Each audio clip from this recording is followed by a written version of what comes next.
Assalamualaikum guys, iki makku arep masak oseng-oseng tempe. Pertamane ya kuwi tempene diirisi kotak dawa-dawa ya persegi panjang ngono kae cah. Nah, tempene kuwi kabeh diirisi karo makku ya. Bentuke kudu ngono kuwi cah, ya mergo arep dioseng-oseng. Nah, iki sing wis mari ya. Sing wis mari diirisi, lek wis digoreng cah. Digoreng kabeh, lek goreng aja garing-garing ya setengah mateng ngono ya. Lek wis dientas cah, lek wis setengah mateng rada coklat-coklat kuwi. Nah, iki penampakane sing wis mari digoreng kabeh. Nah, terus mbokku iki ngresiki bumbu sing wis diresiki kuwi baru dirajangi cah ya. Iki enggak diulek bumbune kuwi ngrajangi bawang. Lek wis ngrajangi brambang ya dirajang tipis-tipis ngono kuwi. Nah, kuwi lek wis rajangi lombok. Terus lombok ijo ya, lombok ijo gedhi ngono kae cah diirisi miring. Lah iki wis mari bumbune, banjur manasne wajan lan sak minyake ya. Iki brambange dijegoni biur.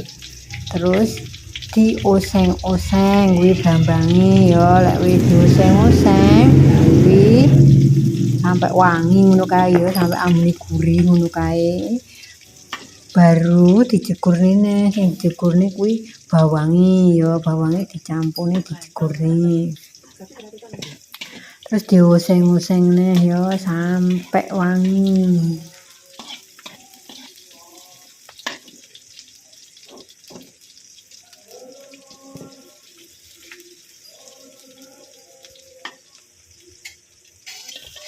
Lek wis lomboke sing dirajang mau ya dijegurne.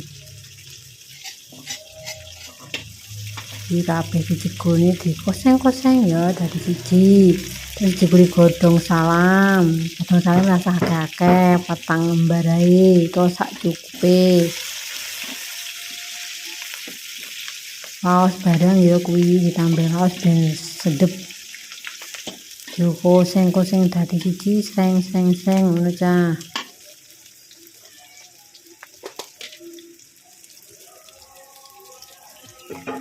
Terus diimbui uyah sak cukupe.